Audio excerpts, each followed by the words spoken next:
Assalamualaikum warahmatullahi wabarakatuh. Halo semuanya, kembali lagi dengan aku Najma Kamila Dan aku Sylvia Mulyana Putri. Jadi di podcast kali ini kita mau bahas apa nih? Tentang kerusakan lingkungan. Ya, jadi akhir-akhir ini tuh lingkungan kita tuh kayak gimana sih? Menurut Sylvia? Menurut saya, lingkungan kita itu ada beberapa tempat yang memang sudah tertib tentang kebersihannya, disiplinnya, kayak gitu-gitu. Tapi ada juga lingkungan-lingkungan lainnya yang masih kurang pemahaman tentang disiplin akan membuang sampah yang baik pada tempatnya. Terus penggunaan barang-barang bekas yang seharusnya masih bisa diolah untuk meminimalisir sampah. Tapi di luar sana banyak, bahkan ada beberapa warga yang membuang sampah tuh di sungai, Najma. Jadi memang sebagian orang tuh udah ada yang bijak, ya, udah ada yang bijak dalam mengerti, ya sih, paham. Ya, Iya. itu kesadaran dari orang itu. Iya. Gitu. Sudah ada yang bijak, tetapi satu sisi lain tuh memang ada yang belum. Acuh. Iya, acuh tak acuh. Jadi kadang emang dari diri mereka tuh sebenarnya udah sadar nih, oh lingkungan itu kotor. Iya, Tapi nggak mau. Tapi ya nggak ada, nggak sadar kotor, tapi nggak ada kemauan. Nggak ada pergerakan untuk. Iya. Saya tuh nggak boleh kayak gini. Tapi memang mostly lebih banyak orang-orang yang ditemuin yang seperti itu sih, daripada yang sadar dan maunya. Masih banyak. Bukan cuma di Indonesia ya, kadang kalau di luar negeri pun ada beberapa negeri yang lebih kotor dari Indonesia tuh. Banyak teman-teman ternyata. Contohnya kayak nih, negara ini Dan negara ini. Tapi pernah lewat tahu di TikTok. Apa tuh? Tahu gak yang? Tapi nggak tahu negara apa. Tapi yang orang-orangnya tuh yang memakai obat-obatan gitu. Jadi mereka benar-benar di jalanan tuh kayak terletak. Udah kayak zombie gitu kan? Iya. Terus orang-orang yang sadarnya pun kayak ngeliat itu tuh udah biasa. Gak peduli sama sekali. Iya. Kayak bodo amat, ya ada hidup lu, gue hidup gua. Kalau di Indonesia kan kayak masih mending ya, kalau ada orang yang terlantar di jalanan pasti langsung viral kan. Iya, Tapi viral. kalau di luar negeri tuh, dan itu tuh nggak 1-2 orang doang sih. Iya, benar. Kayak katanya juga ya, bahkan di negara Cina tuh ada beberapa tempat yang bau pesing. Karena mereka tuh kamar mandinya nggak pakai air. Jadi kadang abis selesai buang kotoran itu mereka nggak dibersihin, langsung kabur. Sumpah. Iya, serius. Malah berarti bersihan ini dong kamar mandi SPBU. Iya benar, walaupun nggak semuanya ya. Kadang kalau di SPBU itu masih ada sisa pup yang belum disiram. Tapi enggak tahu, selama aku pernah kebelet apa suka mampir, tapi semua yang pernah aku mampirin tuh nggak ada yang kotor. Oh iya. Bener-bener bersih, terus lengkap ada sabunnya. Oh iya, sekarang penjaganya juga stay ya. Iya bener-bener. Jadi setiap orang keluar dari kamar mandi itu mereka tuh langsung masuk ngebersihin. Tapi ini kita kamar mandi banget. Iya, itu kan termasuk lingkungan guys, kamar mandi itu. Nah itu kan kalau di dunia, kadang di Indonesia juga ada beberapa tempat yang bersih. Contohnya kayak di Jakarta Pusat tuh yang dekat-dekat SCBD dan sekitarnya, di BK itu masih tergolong bersih dibanding dengan kayak yang di kota tua. Terus jadi tempat yang ada beberapa orang yang acuh banget buang sampah tuh sembarangan kayak di pasar. Padahal ada juga beberapa pasar yang bersih kayak di Thailand. Contohnya pasar Thailand ting. Bahkan kemarin tuh sempat lewat tuh di sosial media saya. Jadi pasarnya itu ditutup. Itu satu hari itu dikhususkan untuk membersihkan pasar itu.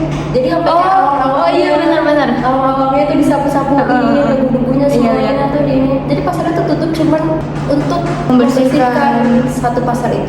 Keren banget sih, berarti itu kepala pasarnya peduli dan bisa menggerakkan warganya, dan alhamdulillah warganya pun tergerak gitu ya. Jadi kerjasamanya tuh ada dan bisa mewujudkan tempat yang bersih. Karena kayak kalau bersih tuh kita belanjanya enak ya. Iya. Yang kita beli juga pasti bakal higienis Iya, sih, higienis, nggak kotor. Terus selain sampah-sampah di darat tuh pasti kan banyak juga ya pencemaran, kayak pencemaran air, udara. Nah, salah satunya contohnya itu ada di Priok, benar. Iya. Kenapa Pencemaran udara. Ya, kenapa nih Priok? Karena banyak banget debunya kalau kalau pernah ke Priok. Soalnya itu kan Priok itu tuh tempat distribusinya ya. Jadi semua Pusatnya ya. mobil-mobil besar itu tuh semua bener-bener lewat situ. Emang jalurnya tuh di situ. Makanya banyak debu. Pernah tahu temen saya ke Priok ya. Terus pulang-pulang dia cemong mukanya karena nggak pakai helm full face dan nggak pakai masker. Itu saking tebelnya debu yang nempel di Iya. muka. Ini enggak sih, biasanya nih orang selain buang sampah sembarangan, mereka tuh memilih untuk membakar sampahnya. Bener. Walaupun itu sampahnya bener ya jadi hilang, tapi pindah ke udara. Sampahnya nih bener-bener asapnya tuh mengganggu banget, benar-benar mengganggu banget. Kan gak lucu ya, kita misalnya lagi jemur, tiba-tiba di samping rumah kita tuh ngebakar sampah. Waduh, itu baju Itu sering sih tetangga yang rese kayak gitu tuh. Kayak egois sih, lebih ke egois karena dia memikirkan dirinya sendiri dan memikirkan orang lain yang kebauan. Karena itu tuh padahal kan kayak buang sampah itu kan pasti kita ngasih duit lah ya, walaupun seikhlasnya. Kadang itu juga nggak ada yang ngasih. Nah, orang-orang yang memilih untuk membakar sampah tuh orang-orang yang nggak mau mengeluarkan duitnya. Padahal kan udah seikhlasnya udah dibuangin itu kan sampah yang baik. Kayak kenapa ya? Nggak sesuai itu kok buang sampah yang baik tuh, buang sampah pada tempatnya. Dan nggak sebanyak itu loh duit yang dikeluarkan dari sampah. Pasti sampah tuh rumah tuh pasti banyak banget kan.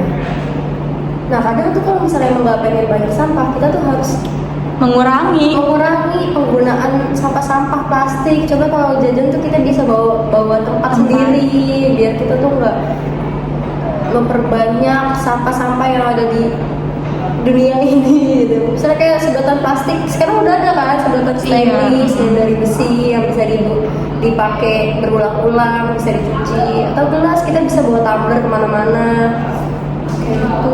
Tahu gak konten creator Korea, tapi dia tinggal di Indonesia yang suami istri. Siapa tuh? Nggak tahu lagi namanya siapa. Pokoknya dia tuh suka kulineran. Jadi dia tinggalnya di Indonesia dan yang saya lihat tuh dia setiap beli itu tuh bawa tempat sendiri. Bener-bener gelas, mulai dari gelas, botol, kalau dia beli minuman apapun dia masukin ke botolnya sendiri. Beli makanan, jajanan apapun, bahkan sedikit apapun dia tuh bawa botol sendiri, bawa tempat makan sendiri gitu.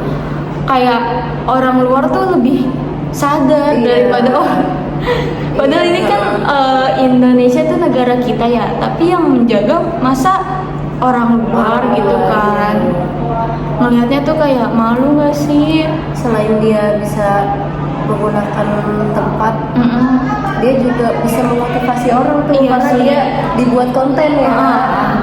Tapi emang dia tuh nggak ngomong secara langsung ayo peduli lingkungan kayak gitu-gitu. Cuman mungkin pasti bakal ada beberapa orang yang sadar akan sikapnya dia. Dan kita mengharapkan ini tuh bisa menjadi viral ya. Semoga viral, karena kalau viral tuh menguntungkan. Iya, menguntungkan banget. Sekarang juga Bantar Gebang tuh udah udah tingginya kayak Gunung Semeru. Udah tinggi sekali. Itu kalau misalnya sampai dia nggak bisa nampung lagi, kayak mau ditaruh di mana ya? Kita nggak tahu. Saya tuh beberapa kali lihat juga di media sosial, mereka itu wisatawan berenang di pantai, ngevideoin anaknya main di pantai, tapi sekelilingnya itu penuh sampah. Dan kayak kok bisa sesantai itu berenang bersama bersama sampah-sampah tersebut dan mereka tetap happy. Dan anyways, itu tuh warna airnya tuh hijau. Itu udah bukan pantai lagi, tapi mereka masih bisa bersenang-senang di dalam pantai tersebut, masih bisa main aja Aduh, gitu. Tapi nggak kebayang pas lagi. itu air hijau kayak ketika ketelan ya, itu ketelan kan bukan asin lagi, nggak sih rasanya. Iya. Bukan gak cuman ketelan tuh, kalau kena kulit juga masih iya, ada bener. kotoran, kuman, bakteri. Iya. Apalagi anak kecil. Itu aduh, kalau misalnya habis dari pantai, ayo makan dulu sini sama Aduh. semuanya. Habis makan gak cuci tangan dulu, langsung hap dan nempel di kuku-kuku atau di tapi kayak itu berarti kita bisa lihat dari situ aja tuh orang tuanya udah nggak peduli sama anaknya, ya nggak sih, karena membiarkan anaknya berenang bersama sampah-sampah. terus punya cerita juga, Pak. Jadi di dekat rumah tuh ada kali kan.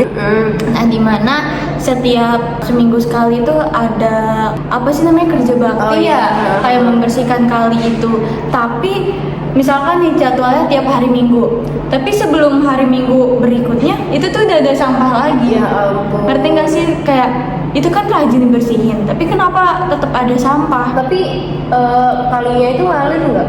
Ngalir. Jangan-jangan itu dari tetangga sebelah. Aduh. Yang bersihin siapa, yang buang siapa? Iya, Nah, itu benar-benar. selain udara, air yang tadi sudah kita bahas, sebenarnya hutan itu termasuk salah satu alam yang kerusakannya itu cukup diprihatinkan. Padahal hutan itu paru-paru ya. Betul sekali. Bayangkan kalau kita tanpa hutan, kayaknya sepanas apa yang kita rasakan. Sekarang aja kalau keluar tuh rasanya panas banget ya. Banget. Bener-bener bisa bikin kulit belang, dan matahari tuh juga kadang bisa bikin kanker kulit loh. Gak jarang dari orang-orang tuh banyak yang terkena kanker kulit itu gara-gara matahari. Nah, kalau misalnya hutan kita rusak, Kita nggak pakai paru-paru. Aneh gak sih, kayak itu kan hutan paru-paru dunia, tapi suka pada nebang-nebangin. Kayak nggak mau punya paru-paru apa gimana sih? dan itu juga ditebangin demi kelancaran bisnisnya pribadi. Lagi-lagi tentang keegoisan manusia. Gimana ya kalau misalnya emang udah bukan dari kesadaran diri sendiri, selain manusia itu pasti nggak pernah merasa puas. Iya sih. Maksudnya sadar juga nggak cukup gitu. Kalau kita nggak puas, emang manusia sih nggak pernah puas sih. Iya, tapi sekarang udah ini kok udah mulai banyak peraturan penebangan pohon liar. Jadi kalau misalnya mereka ketahuan nebang, itu kena denda sendiri. Ada di perundang-undangan ini, bisa baca sendiri. Kayak ngomong-ngomong tentang hutan nih, yang baru-baru ini dibikin tuh IKN. Oh iya, IKN. Aduh, ini sebenarnya pro kontra nggak sih? Iya sih. Banyak banget orang pro, banyak yang kontra juga. Tergantung perspektif masing-masing.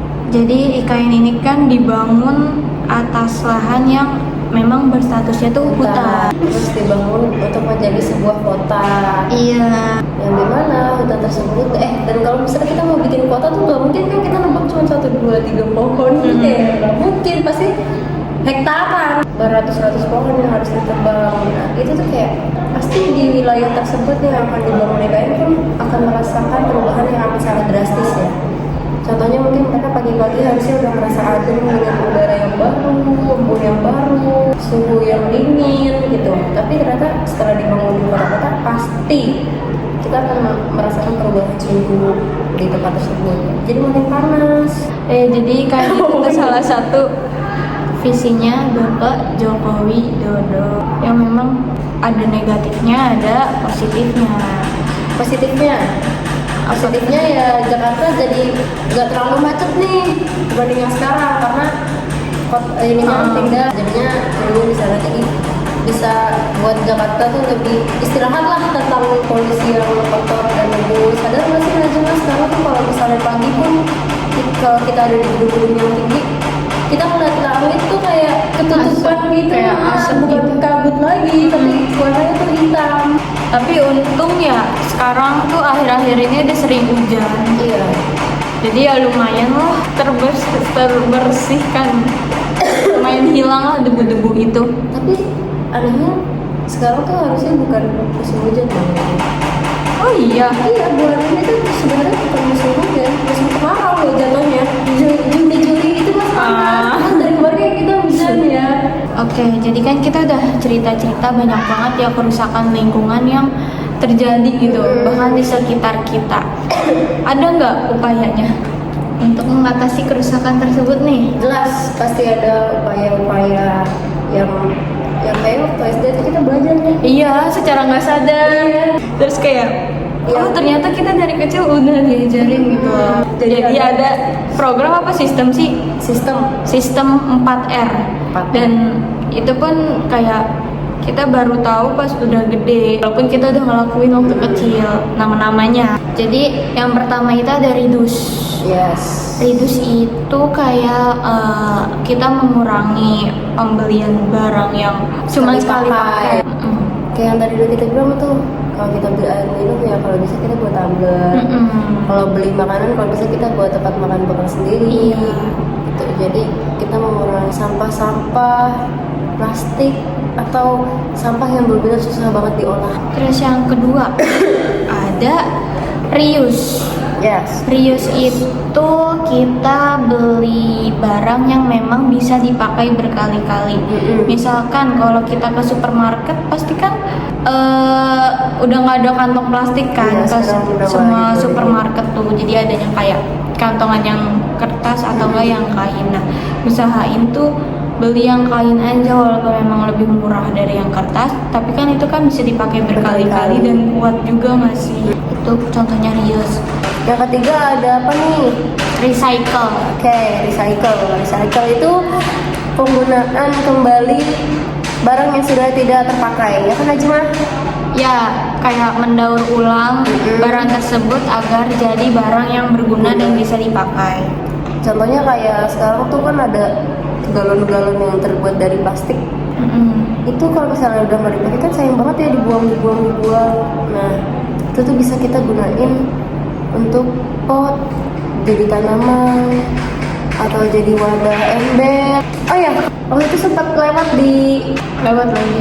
lagi di sosial media. Jadi dia itu bikin pagar dari galon bekas. Jadi galon bekas itu dikasih pewarna air, terus di sekelilingin teras gitu. Jadi dia pakai pagarnya tuh pakai itu. Lucu ya? Iya lucu. Tapi ya, itu cuma ada di satu desa, dan satu desa semua rumah pakainya kayak gitu. Jadi mereka menggunakan kembali barang-barang yang udah nggak dipakai. Lebih keren tuh.